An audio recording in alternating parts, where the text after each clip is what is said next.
Both teams are coming off a Week 14 bye and play each other in Denver, as I said before. How important is this game for the AFC wildcard race? Yeah, it's huge. You look at the standings, you see the Broncos at 8-5, you see the Colts Mm, at 6-7 behind them. So two full games. Right now, the Broncos, they can't win the division because the Chiefs clinched in that Sunday night game against the Chargers last week. But hmm having that two-game lead is huge. But if you look at Denver's schedule to close, it's Colts this week, it's Chargers next week on a Thursday night where they're going to go to LA. Then they go to Cincinnati in week 17, and Cincinnati might have something to play for.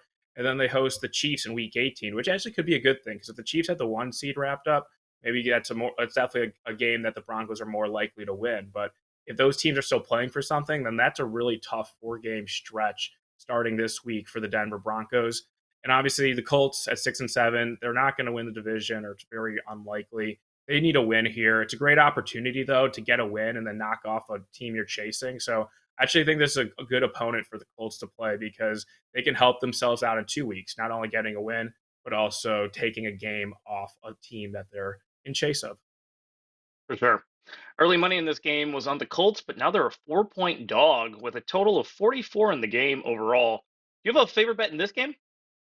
Yeah, I do. One of my early bets this week was Colt +4. I know Sean Payton and Bo Oh, Nix are having a great season compared to the mm, low expectations they had going into the year, especially after, I guess, a controversial draft pick taking Bo Nix at 12th overall for Denver. But if you look at some of their wins, especially the last three, they played a Falcons team that was down a lot of defensive backs.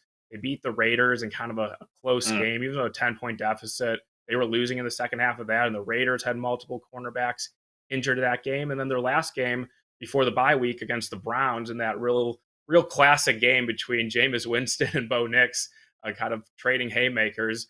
Winston threw two pick sixes to help Denver's cause. Browns are driving down two late, and Winston throws that pick six, so that could have easily been a loss. So I feel like some of these wins that Denver had, mixed in that game against the Saints on a Thursday night where Spencer Rattler started, that Denver's just kind of been a kind of not lucky in terms of like the game results, but lucky in terms of the timing when they played certain opponents. And I like the idea of fading Bo Nix in this spot as over a field goal favorite. I also like betting on Anthony Richardson as an underdog. I know a lot of is made of him of his passing struggles, but when you're an underdog, I kind of like that upside where you can hit the deep pass. They're going to use his legs a lot in this game. I think Shane Steichen's realized the best way to use Richardson is as a runner and then also deep shots. And they're off the bye, so he should be fully healthy. Season on the line for Indy. I expect an all-out effort from the Colts to win this game.